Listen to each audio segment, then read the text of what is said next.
महर्षि विश्वामित्र की मूर्ति बनाने के बाद हमारा विवाद माननीय सांसद माननीय मंत्री महोदय से तब से चल रहा है। आप सभी को मालूम होगा, यहां पर उन्होंने यज्ञ कराया था बक्सर में। श्री राम कर्मभूमि न्यास का नाम देकर के उन्होंने एक ट्रस्ट बनाया है।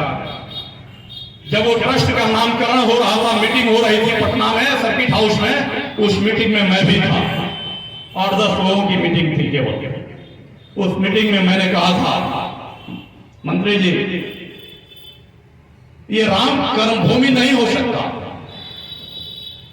ये राम शिक्षा भूमि है, राम की कर्मभूमि नहीं है बक्सर। वहां पे मैंने विरोध दर्ज कराया था, लेकिन फिर आगे मुझको वहां से निकाल दिया गया, मुझे नहीं बनाया गया उसमें मेंबर भी, और उस ट्रस्ट में रजिस्ट्रेशन करा लिया गया श्री राम कर्मभूमि न्यास के नाम से। ट्रस्ट का रजिस्ट्रेशन हो गया, यज्ञ हुआ। यज्ञ के समय में मैं हिमाचल में चुनाव में प्रभारी था, चुनाव कराने के लिए गया। उस यज्ञ में मैंने देखा कि बड़े बड़े बैनर लगे हुए हैं, यज्ञ में करोड़ों रुपए खर्च हुए, पूरा मीडिया में प्रचार था, सोशल मीडिया में। उसमें मैं देखा कि कहीं भी महर्षि विश्वामित्र का फोटो नहीं था। मैंने अपने फेसबुक पोस्ट पे लिखा, लड़ाई वहीं से शुरू हुई। मैंने लिखा कि क्या कोई महर्षि विश्वामित्र को अपमानित करके इस बक्सर का कल्याण कर सकता है क्या? जिस महर्षि विश्वामित्र ने सृष्टि के खिलाफ अलग सृष्टि की रचना कर दी थी, क्या उस महर्षि विश्वामित्र को हम छोड़ सकते हैं क्या? सर्वनाश हो जाएगा हमारा। जिस बक्सर की पहचान महर्षि विश्वामित्र के नाम से है, उस महर्षि विश्वामित्र को छोड़कर चलने का ही कारण है कि हमारे बक्सर के सामाजिक कार्यकर्ता, बक्सर के नेता आज किम कर्तव्य विमूढ़ की स्थिति में हैं, वो आगे नहीं बढ़ पा रहे हैं और बाहर से आकर के लोग आगे बढ़ जा रहे हैं।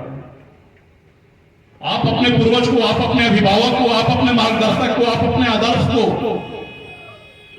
अगर नजरअंदाज करेंगे तो उसका खामियाजा, उसका दुष्परिणाम भुगतना पड़ सकता है। अंबेडकर जी ने कहा था कि जो अपना इतिहास भूल जाता है उसका भूगोल भूल जाता है। हमें अपने इतिहास को याद करना होगा। महर्षि विश्वामित्र इस बक्सर में तब से आए हैं, शायद भगवान राम की 23 पीढ़ी पूर्व चक्रवर्ती सम्राट सत्यवादी राजा हरिश्चंद्र, जिनके बारे में हम जानते हैं कि वो अपने सत्य की रक्षा के लिए शमशान में जाकर के नौकरी किए थे, 23 पीढ़ी पूर्व। और उनसे भी उनके कई पीढ़ी पूर्व उनके पूर्वज त्रिशंकु का नाम आप लोगों ने सुना होगा। लोग कहते हैं कि त्रिशंकु की तरह वो फंसा हुआ है। उस त्रिशंकु को महर्षि विश्वामित्र ने सदैव स्वर्ग भेजने का जो कार्य किया था, समझ चाहिए कि महर्षि विश्वामित्र कब से आए हुए हैं इस धरती पर। भगवान वामन के अवतार से हजारों वर्ष पूर्व, भगवान वामन के अवतार से हजारों वर्ष पूर्व, करीब 1-2 हजार नहीं, 30-40 हजार वर्ष पूर्व महर्षि विश्वामित्र इस बक्सर की धरती पर आए हुए हैं और उन्होंने इस बक्सर की धरती को तपोभूमि का रूप दिया, जिसके तप से पूरा स्वर्ग कांप रहा था, इंद्र कांप रहे थे। और उस महर्षि विश्वामित्र को हम अपमानित करके, उनको नजरअंदाज करके हम अपने आप को सम्मानित और गौरवान्वित कैसे हो सकते हैं? लड़ाई वहां से शुरू हुई। हमने कहा कि पूरे यज्ञ मंडप में कहीं पोस्टर पर कहीं महर्षि विश्वामित्र का फोटो नहीं है।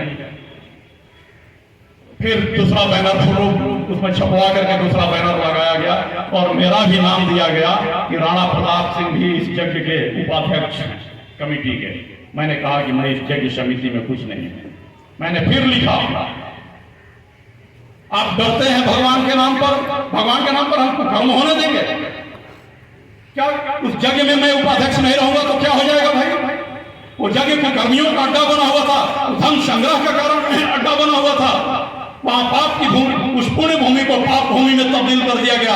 शायद आप सभी को नहीं पता होगा मित्रों, उस यज्ञ समिति में जितने भी पदाधिकारी थे, मुख्य भूमिका में थे, शायद आप लोगों के बारे में पता कर लेंगे। सबके घर दुर्घटना हुई है, सबके घर में दुर्घटना हुई है।